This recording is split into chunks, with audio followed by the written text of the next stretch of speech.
میرے اعمال کی اصلاح کرم سے کر دے۔ الحمدللہ رب العالمین والصلاة والسلام علی سید المرسلین، اما بعد فاعوذ باللہ من الشیطان الرجیم، بسم اللہ الرحمن الرحیم۔ الصلاة والسلام علیک یا رسول اللہ وعلی آلک واصحابک یا حبیب اللہ۔ الصلاۃ والسلام علیک یا نبی اللہ وعلی آلک واصحابک یا نور اللہ۔ درود پاک پڑھنے کے بے شمار فضائل و برکات ہیں، بہت ساری احادیث فضائل درود میں ملتی ہیں، اور اگر میں آج ایک سوال آپ سے کرنا چاہوں کہ ایک مسلمان ہونے کی حیثیت سے آپ کے دل میں کیا کیا خواہشات ہیں، یعنی آپ کیا کیا چاہتے ہیں دنیا میں، مرتے وقت کیا چاہتے ہیں، قبر میں آپ کیا چاہتے ہیں کہ آپ کے ساتھ کیا ہو، محشر کے میدان میں کیا ہو، کبھی اکیلے پہ بیٹھ کر ایک لسٹ بنائیں کہ these are my all desires which I want in دنیا اینڈ ان آخرہ ان ہیئر آفٹر۔ ٹھیک ہے، اب میں آپ کو کچھ حدیثوں کا، کچھ روایتوں کا نچوڑ عطر پیش کرنے جا رہا ہوں۔ اب غور سے سنتے جائیے، اور ہر جملے کے بعد ہو سکے تو سبحان اللہ کہیے، ایمان تازہ ہو جائے گا۔ اگر آپ چاہتے ہیں کہ آپ کے رزق میں برکت ہو تو درود پاک پڑھیے، اگر آپ چاہتے ہیں کہ بیماریاں دور ہو جائیں تو درود پاک پڑھیے، اگر آپ چاہتے ہیں کہ ہماری عزتوں کی حفاظت ہو، کبھی ذلیل و رسوا نہ ہو تو درود پاک پڑھیے، اگر آپ چاہتے ہیں کہ مصیبتیں دور ہو جائیں، پریشانیاں دور ہو جائیں تو درود پاک پڑھیے، اگر آپ چاہتے ہیں کہ مرتے وقت کلمہ نصیب ہو، بلکہ مرتے وقت سرکار علیہ الصلوۃ والسلام کا دیدار بھی نصیب ہو تو آپ درود پاک پڑھیے، قبر میں جلوہ مصطفیٰ ہو، اور جب قیامت کے دن اٹھیں تو نبی پاک کے پرچم تلے اٹھیں اور آقا اپنے ساتھ جنت میں لے جائیں تو کثرت سے درود پاک پڑھیے۔ اور سنیے، خواب میں نبی پاک کا جلوہ دیکھنا ہے تو درود پاک پڑھیے، اور بار بار مدینے جانا ہے تو بھی درود پاک پڑھیے۔ ہن کوئی گل باقی رہ گئی ہے؟ اب کوئی آپ کی خواہش باقی رہ گئی ہے ایک مسلمان ہونے کی حیثیت سے کہ اگر روزی میں برکت رہے، ذلت و رسوائی سے بچتا رہوں، ٹینشنیں ریلیز ہوتی رہیں، پریشانیاں ختم ہو جائیں، اللہ عزتیں بڑھا دے، کلمے والی موت ملے، آقا کا دیدار ملے، اور محشر میں نبی پاک ساتھ لے جائیں، اور سبحان اللہ جب تک زندہ رہوں بار بار مدینے جاتا رہوں، اور تو کچھ نہیں بچا میرے لیے۔ اور اب میں آپ کو صحیح بتا رہا ہوں کہ یہ ساری بشارتیں، یہ ساری فضیلتیں یہ درود پاک کے اندر موجود ہیں، کہ جگہ جگہ میرے آقا علیہ الصلوۃ والسلام نے اس طرح کے انعامات کا اعلان کیا ہوا ہے۔ اس کا مطلب کیا ہوا کہ میری تو ہر تمنا، میری تو ہر خواہش، میرا ہر پرابلم درود پاک سے سالو ہو سکتا ہے۔ وہ شاعر نے ایسے نہیں کہا کہ انہوں نے کیا لکھا، ہر درد کی دوا ہے صلی علی محمد، ہر درد کی دوا ہے صلی علی محمد، تعویذ ہر بلا ہے صلی علی محمد۔ اب ذرا آپ سوچئے کہ ہر درد کی دوا جب درود پاک ہے، ہر پرابلم کا سولوشن درود پاک ہے، تو پھر میں درود پاک پڑھنے میں سستی کیوں کر رہا ہوں؟ ایکچولی یہ بھی شیطان کا ایک وار ہے کہ وہ ہمیں دیگر کاموں میں انوالو کر دیتا ہے، ہمیں درود پاک پڑھنے کا موقع ہی نہیں دیتا۔ جیسے ہی تھوڑا ٹائم ملتا ہے نا، کاروبار پہ بیٹھے، کوئی کام نہیں ہے، یا کوئی بندہ کہتا ہے ذرا بیٹھیے گا میں 5 منٹ میں آیا، وہ 5 منٹ بھی، وہ 10 منٹ بھی ہم کیا کرتے ہیں، جیب سے موبائل نکالتے ہیں اور اس کو دیکھنا شروع کر دیتے ہیں۔ بہت سارے جناب ویب سائٹیں ہیں تو پیجز ہیں، 5 منٹ کیا 50 منٹ بھی نکل جائیں پتہ نہیں چلتا۔ حالانکہ اگر یہ ذہن بنا ہوا ہو کہ جب جب موقع ملے جیب سے موبائل نہیں، جیب سے تسبیح نکالنی ہے، کلمہ پڑھنا ہے، درود پڑھنا ہے، جنت کا سامان کرنا ہے، اسی دنیا میں رہ کر ہی کرنا ہے نا۔ اور یہ یقین مانیں، زبان جو ہے نا یہ کمال کی نعمت ہے، اسی زبان سے جنت کمانا آسان ہے، لیکن یہی زبان گناہوں کے سبب جہنم میں بھی لے جا سکتی ہے۔ حالانکہ زبان سے نیکی کمانا کتنا آسان، سب مل کر کہیے سبحان اللہ۔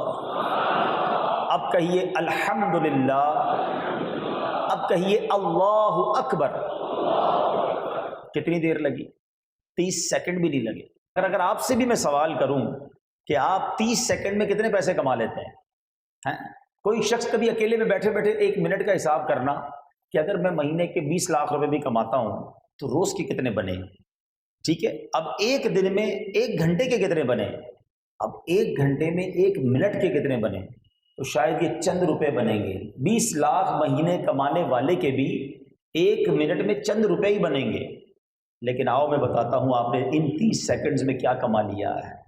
میرے نبی کے سچے وعدے ہیں، جو ایک بار سبحان اللہ کہے اس کے لیے جنت میں درخت لگا دیا جاتا ہے، ایک بار الحمدللہ کہے جنت میں درخت لگ جاتا ہے، ایک بار اللہ اکبر کہے جنت میں درخت لگ جاتا ہے۔ اچھا، وہ کمایا جو دنیا کے پیسوں سے حاصل بھی نہیں کیا جا سکتا۔ آؤ سارے مل کر اپنی ساری رقم ملاتے ہیں، ساری ویلتھ ملاتے ہیں، ہم سب مل کر بھی جنت میں ایک درخت نہیں خرید سکتے۔ Nobody have power to buy a tree in heaven۔ جنت میں کوئی درخت اپنی مرضی سے نہیں خرید سکتا، مگر رب کی رحمت دیکھو، صرف زبان کو تھوڑی حرکت دینی ہے، ذکر کرنا ہے اور جنت میں درخت حاصل کر لینا۔ تو کیوں نہیں یہ نیکیاں کرتے؟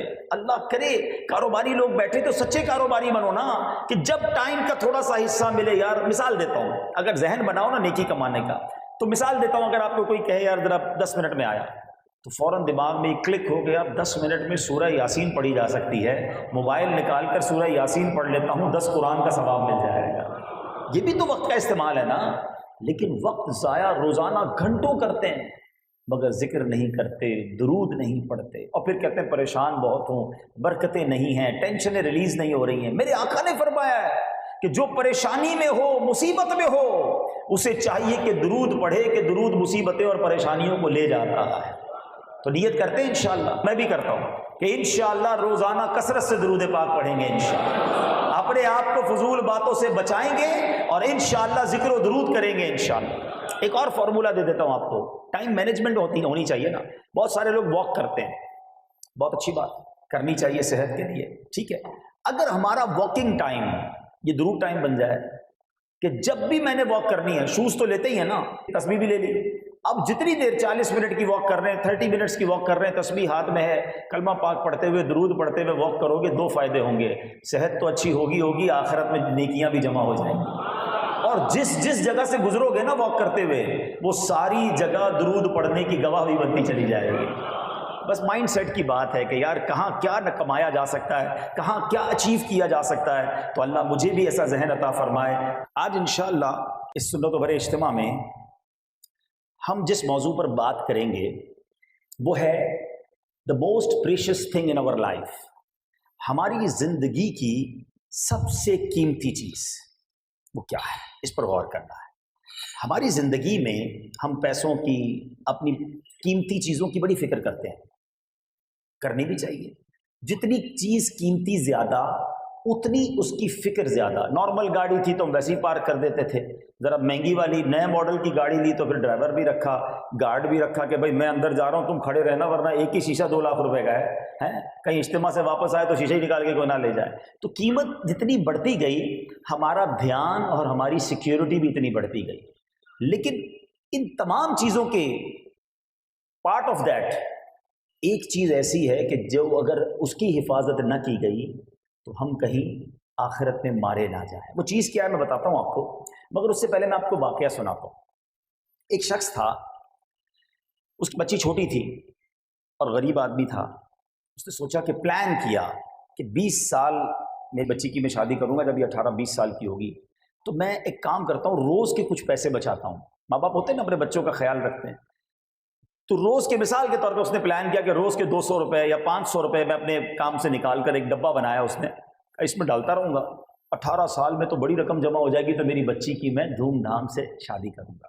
اچھی نیت تھی، روز پیسے ڈالتا، بعض اوقات دن میں خیال آتا کہ کپڑے نئے خرید لوں، کبھی باہر ریسٹورنٹ میں کھانا جاؤں، کہتا نہیں، ماں باپ قربانی دیتے ہیں نا اپنی بچی کے لیے، وہ اپنی خواہشات کو مارتا گیا اور روز کے پیسے ڈالتا گیا۔ آفٹر 18 ایئرز، بہت بڑا ڈبہ تھا وہ لکڑی کا، گھر میں بنایا تھا، اب تو خوب پیسے جمع ہو گئے ہوں گے، اب کھولتے ہیں، بچی بھی بڑی ہو گئی، اب یہ پیسے سارے انشاءاللہ بچی کی شادی میں کام آئیں گے۔ جیسے اس نے ڈبہ کھولا، اس کی جان گویا حلق میں آ گئی، کہ حیران رہ گیا کہ وہ سارے نوٹ جو اس نے اس میں ڈالے تھے نا، اصل میں اس ڈبے میں کوئی سوراخ رہ گیا تھا، دیمک اندر چلی گئی اور وہ سارے نوٹ اس نے ختم کر دیے۔